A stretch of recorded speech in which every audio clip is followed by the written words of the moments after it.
Governor Doug Ducey ousted Arizona Parks Director Sue Black, effective immediately on Friday, following allegations that the agency damaged protected archaeological sites. The claims, first reported by Phoenix News Times, are currently under investigation by the state attorney general. Also on Friday, James Keegan, Parks deputy director, who was closely tied with the alleged cultural destruction, left the department. Black and Keegan had been placed on administrative leave, with former Arizona Chief Operating Officer Ted Vogt filling the director position in the interim. The Ducey administration announced Black's departure in a press release. The press release does not specify whether she was fired or if she resigned.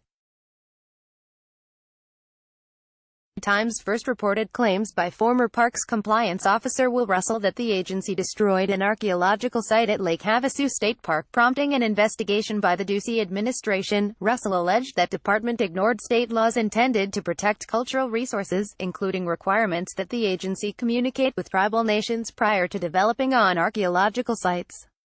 After New Times report, the Arizona Republic reported additional allegations of cultural violations by Parks.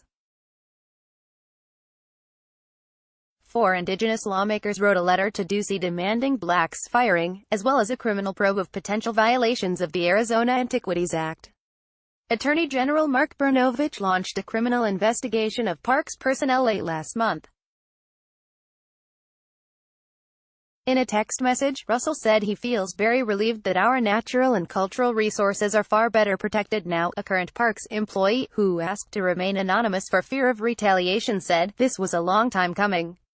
The employee expressed disappointment in Ducey, saying the governor should have done this over a year ago. Black and Keegan were already magnets for scandal.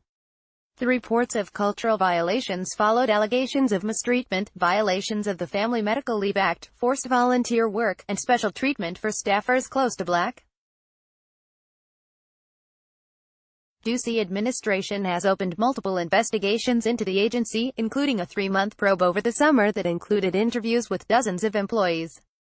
A report on that probe is pending. Allegations of wrongdoing at Parks continue to surface. After Ducey placed Black and Keegan on administrative leave, New Times reported that the agency allegedly considered a gift of land from Resolution Copper while the mining company was proposing to dump hundreds of millions of tons of mining waste near Boyce Thompson Arboretum State Park. Ducey's press release also announced the retirements of Department of Revenue Director David Bryant, Department of Gaming Director Dan Bergen, as well as the departure of Department of Forestry and Fire Management Director Jeff Whitney. Black was one of several agency directors Ducey fired or forced to resign following newspaper articles. Tim Jeffries, former director of the Arizona Department of Economic Security, was forced to resign following articles in the New Times and Arizona Republic, and Ducey also fired lottery director Tony Bowie and Arizona Mexico Commission President David Farsa following articles in New Times.